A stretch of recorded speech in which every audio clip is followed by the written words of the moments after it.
$65. That's all it took for a 17-year-old kid from Dearborn to build an engine that humiliated brand-new GTOs costing 60 times more. While Pontiac dealers were charging $4,000 for their top performance packages, John DeLorean Jr. was pulling seized engines from junkyards and turning them into quarter-mile weapons that shouldn't have existed. Picture this. It's the summer of 1967 at Milan Dragway, 30 miles southwest of Detroit. The staging lanes are packed with factory muscle cars, SS-396 Chevelles, 440 Mopars, and enough GTOs to start their own dealership. Then this beat-up 1964 Catalina rolls up, primer gray with mismatched fenders, driven by a kid who looks like he should be asking permission to stay out past 10. The regulars are laughing until the tree goes green. 12.8 seconds later, that junkyard Catalina is sitting at the end of the quarter mile, having just destroyed a brand new GTO. The owner of that GTO had spent $4,000 at the dealer, plus another $800 on headers and slicks. DeLorean had spent $65 total, $50 for the engine, $15 for bearings.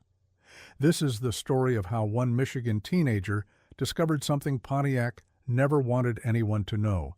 Their engines were so overbuilt, so ridiculously strong, that even completely seized examples could be brought back to life for pocket change and turned into legitimate threats.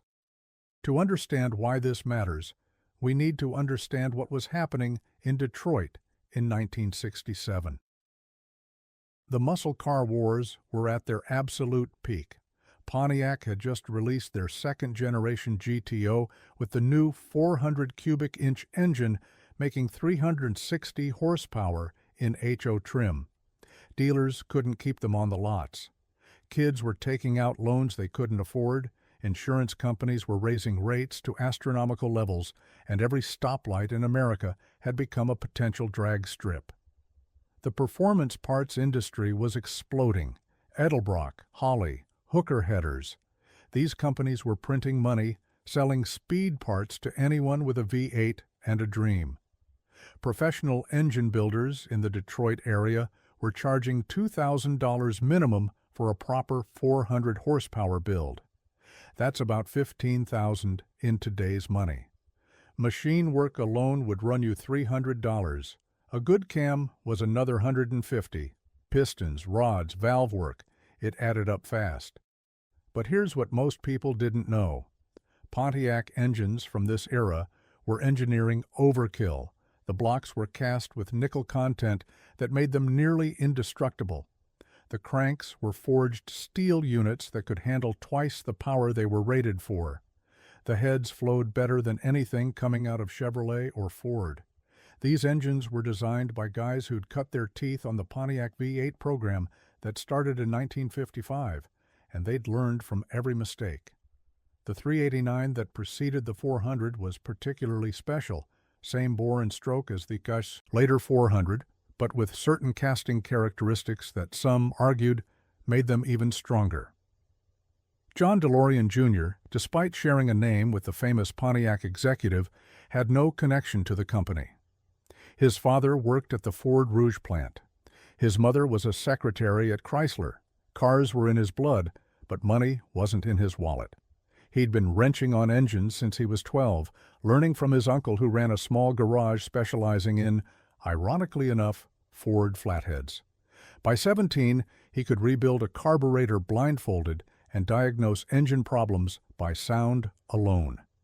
The seized 389 that would change everything came from Warholak's Auto Salvage on 8 Mile Road. It had been pulled from a 1965 Catalina that got T-boned so hard the frame looked like a pretzel. The engine hadn't run in 2 years. The pistons were frozen solid. There was enough rust on the valve covers to start a steel company. The junkyard wanted $50 for it, which was actually high for a seized engine, but DeLorean saw something others didn't. The block numbers told him this was a late production 1965 389 with the good heads, the 72-cc chambers that would bump compression if he could get them cleaned up. Here's where it gets interesting. Instead of tearing the engine completely apart like any sane person would do, DeLorean had a different approach. He'd learned from watching his uncle save seemingly dead flatheads that sometimes all an engine needed was to be freed up and have its bearings replaced. The rings might be stuck, but if the cylinder walls weren't scored, they'd often reseal themselves once everything started moving again. He started by pulling the spark plugs and filling each cylinder with a mixture of automatic transmission fluid and acetone, a penetrating oil combination that old-timers swore by and that actually has better penetration metrics than WD-40 or PB Blaster, according to actual testing. He let it sit for 3 days, adding more every 12 hours. Then came the moment of truth. With a 3-foot breaker bar on the harmonic balancer bolt, he tried to turn the crank. Nothing. He heated the cylinder walls with a propane torch, careful not to crack anything, and tried again. This time, a tiny movement, almost imperceptible, but it was there. It took another 2 days of heat cycling and penetrating oil before that crank would make a full rotation. When it finally broke free, it sounded like a coffee grinder full of rocks, but it turned. That's all DeLorean needed. He dropped the oil pan right there in the junkyard, using a piece of cardboard as his creeper. The rod bearings were toast, completely wiped out. But the crank journals? Barely touched. This is what Pontiac's engineering overkill looked like. Even with zero oil pressure for who knows how long, that forged crank had survived. $15 at Warholak's parts counter got him a set of standard bearings. The main bearings actually looked decent, so he left them. Alone. A decision that would have made any professional builder cringe, but DeLorean was operating on teenage logic and a teenage budget. He figured if they looked good and measured within spec with his uncle's worn-out micrometers, they'd hold. With the bearings installed and the pan back on, he convinced the junkyard to let him try to start it. They had an old battery cart and some gas in a jerry can. The engine had no exhaust manifolds, no air cleaner, and the carburetor was a crusty Rochester 4-barrel that looked like it had been recovered from the Titanic. He dumped some gas directly down the carburetor throat, hit the key, and nothing. Then a pop. Then another. Then suddenly violent, beautiful, deafening combustion. The 389 was running. Rough as hell, smoking like a mosquito fogger, but running. The junkyard guys couldn't believe it. Neither could DeLorean, though he played it cool. Getting the engine home required borrowing his uncle's pickup and an engine hoist that had seen better decades. His parents' garage became the surgery center for what would become the most unlikely giant killer in Detroit street racing history. With the engine on a stand he'd welded together from scrap metal, DeLorean could really assess what he had. The bores looked good, some cross-hatching still visible. The heads were carboned up but not cracked. The cam, miraculously, showed minimal wear. The timing chain had enough slack to jump time if you sneezed near it, but a used one from another junkyard cost $3. The real surprise came when he checked the compression. Even with rings that hadn't seated and valves that needed lapping, he was seeing 140, 150 psi across all 8 cylinders. Not great, but not terrible either. With some break-in time, those numbers would come up. Now here's where DeLorean's approach differed from everyone else building Pontiac engines in 1967. While they were boring them 30 over, installing forged pistons and having 3-angle valve jobs done, he was working with exactly what he had. No machine work, no fancy parts, just careful assembly and an understanding of what these engines really needed to make power. He pulled the heads and spent 3 nights lapping the valves with grinding compound, getting them to seal properly. The valve springs tested okay on a checker he borrowed from the Chrysler dealer where his mom worked. He cleaned the carbon from the combustion chambers with oven cleaner his mom would definitely miss, raising the compression ratio simply by removing the crud. The ports got nothing more than a good cleaning with a bottle brush and some solvent. The carburetor rebuild cost $8 for a kit from the local auto parts store. He had to make several gaskets from cereal box cardboard when the kit came up short. The distributor was so worn, the shaft wobbled, but he figured out that adding an extra spring from a ballpoint pen would take up the slack.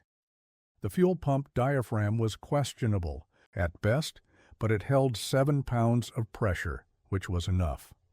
The 1964 Catalina, that would become this engine's home, was another Junkyard special, bought for $75 because it had no engine, and the interior looked like a family of raccoons had been living in it for years.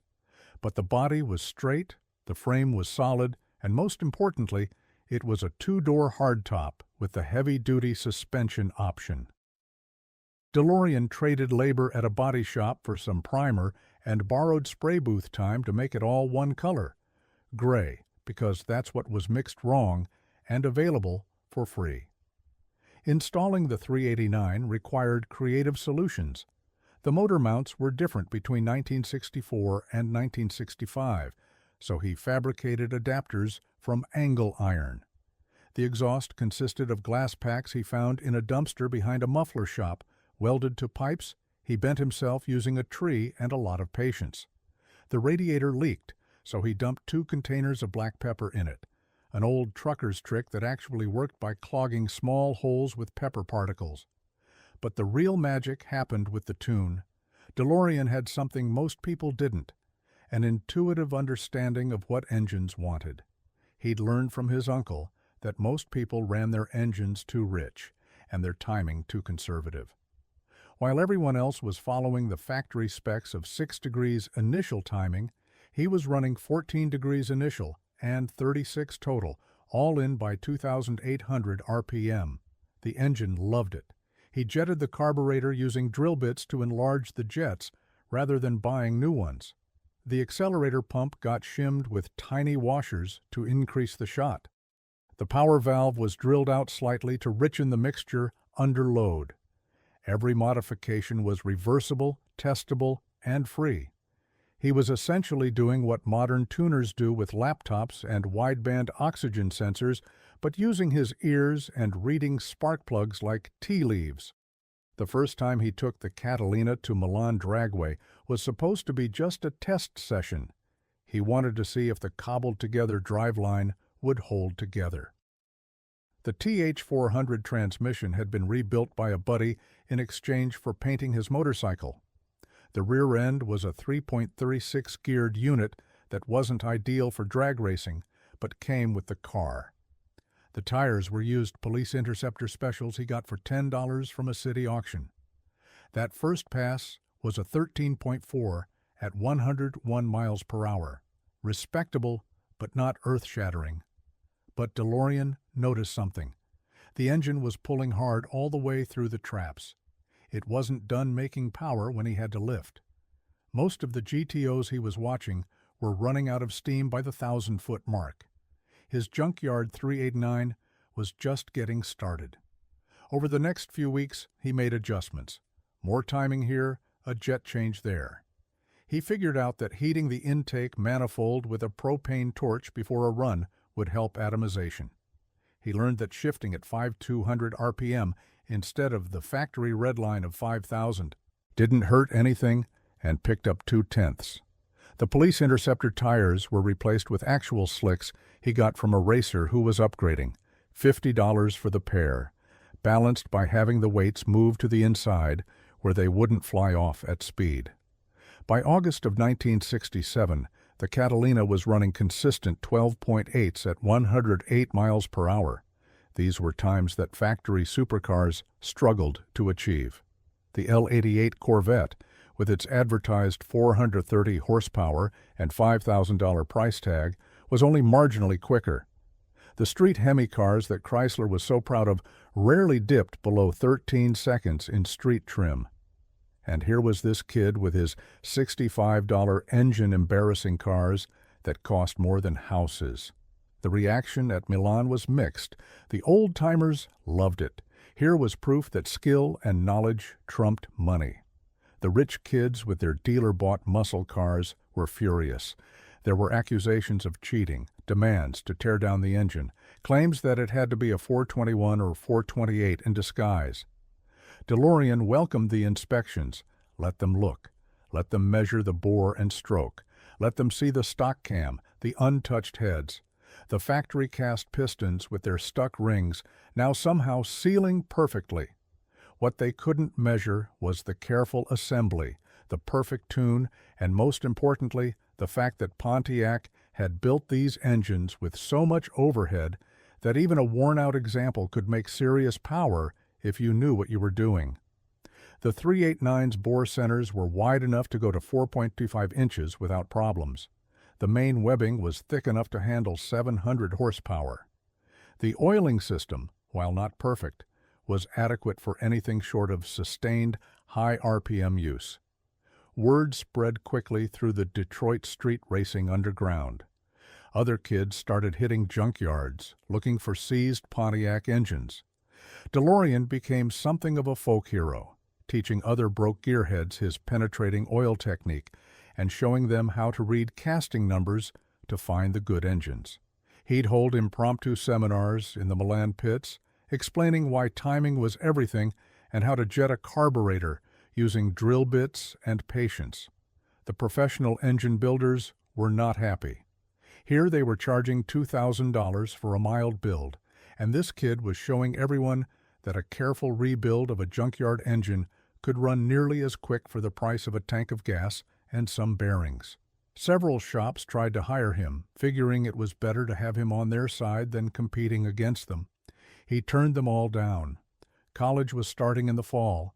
Mechanical engineering at Lawrence Tech, paid for with a partial scholarship, and money he'd saved from fixing lawnmowers and motorcycles. But the impact was already made.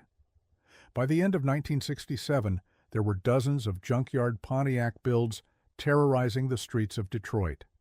Kids who couldn't afford a down payment on a GTO were building their own for less than the cost of a set of tires. The formula was simple. Find a seized or damaged 389 or 400, free it up with penetrating oil, replace the bearings, clean everything carefully, and tune it aggressively. The engines responded beautifully. The Pontiac engineers, when they heard about it through the grapevine, were reportedly both proud and horrified. Proud that their engines were so robust that even seized examples could be revived. Horrified that teenagers were discovering that you didn't need their expensive performance packages to go fast. The Ram Air Ivor package that Pontiac was developing for 1969 would cost over $800 and make 370 advertised horsepower. DeLorean's Junkyard 389 was making an estimated 400 honest horsepower for $65. How was this possible? The answer lies in the difference between advertised and actual power, and in understanding what these engines really needed. Pontiac, like all manufacturers, was conservative with timing and jetting to ensure the engines would run on regular gas and survive warranty periods. They also rated their engines at lower RPM than peak power to make the torque curves look better. DeLorean was running 103-octane Sunoco 260, the good stuff that cost 40 cents a gallon, but let him run compression and timing that would have grenaded a factory tune. He was also benefiting from something called ring seal through wear. Those stuck rings that broke free weren't perfect anymore, but they'd worn into the cylinders in a way that created a custom fit. Once they heated up and expanded, they sealed better than you'd expect. The crosshatch pattern in the cylinders, even partially worn, was still holding oil and providing good ring support. It's why broken-in engines often make more power than fresh rebuilds. Everything has found its happy place. The cam timing was another secret. While everyone assumed the timing chain slack would hurt performance, DeLorean discovered that it actually retarded the cam timing slightly, which moved the power band up higher in the RPM range where the heads could breathe better. It was accidentally perfect for drag racing. He'd stumbled onto something cam grinders would later do intentionally, retarding the cam to trade low-end torque for top-end power. The psychological impact on the Detroit racing scene was profound. Suddenly, money wasn't the deciding factor. Knowledge was.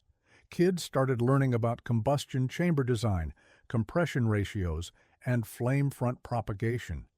They learned to read spark plugs like ancient runes, determining fuel mixture and timing from the color and texture of the porcelain.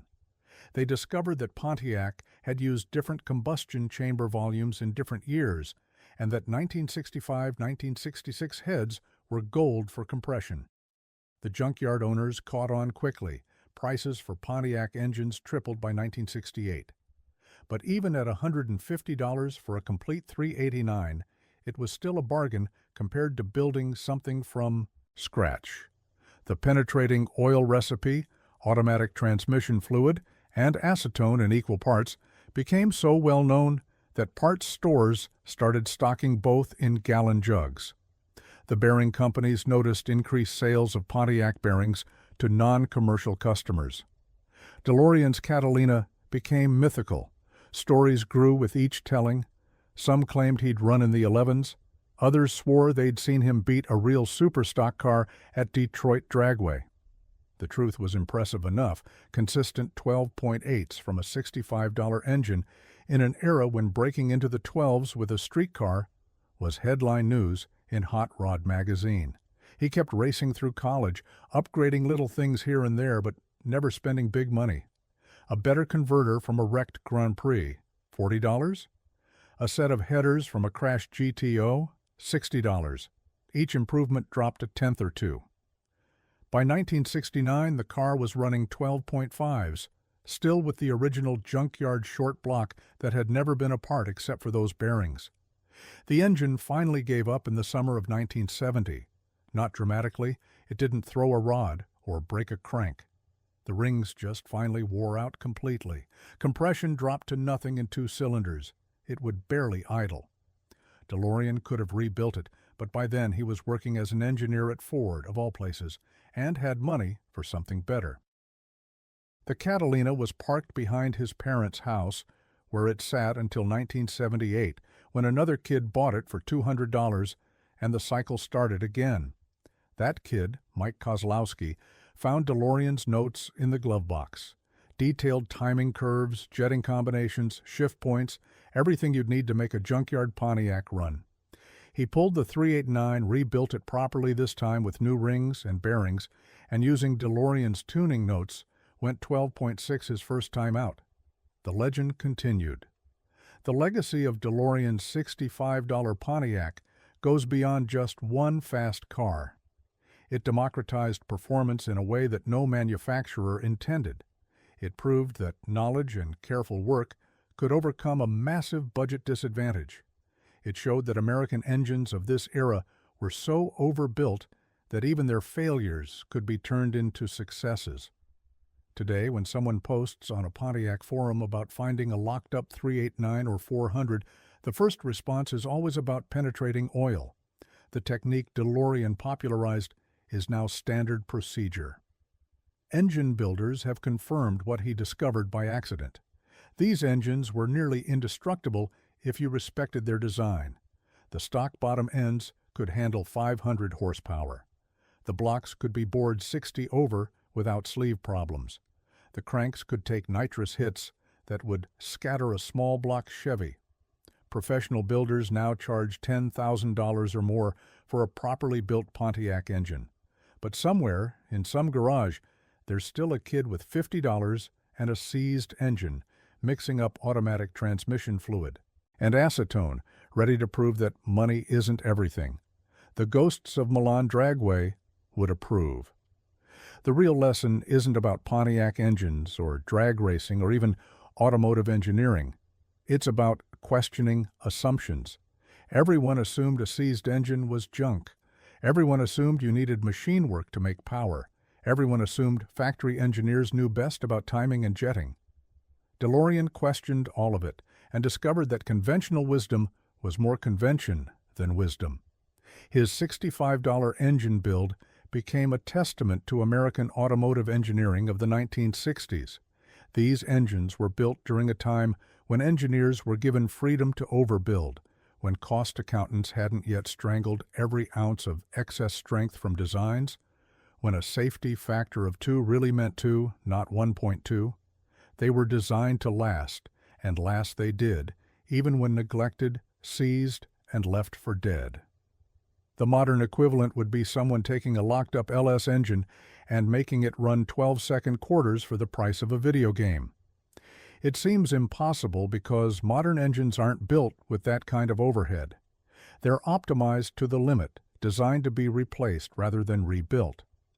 The era of the $65 giant killer is over, but the spirit lives on in every garage where someone is trying to go fast on a budget that wouldn't buy a set of good tires. In the end, John DeLorean Jr. didn't just outsmart Pontiac. He revealed something Pontiac had hidden in plain sight, that their engines were so good, so overbuilt, so unnecessarily strong, that even their corpses could be resurrected to glory. He showed that in the right hands, with the right knowledge, $65 could buy you more than just parts. It could buy you respect, victory, and a place in Detroit street racing legend. The Catalina is long gone now, crushed sometime in the 1980s when it was just another old car. DeLorean went on to a successful career in automotive engineering, designing fuel injection systems that were probably more expensive than 100 of his junkyard builds. But on warm summer nights, when the old-timers gather at cruise-ins and tell stories about the old days, someone always brings up the kid with the $65 Pontiac who taught Detroit that fast didn't have to mean expensive. What's your own junkyard success story? Drop it in the comments below. And if you enjoyed this deep dive into Detroit street racing history, make sure to subscribe. We're just getting started exploring the legends that built the American performance scene, one unlikely hero at a time.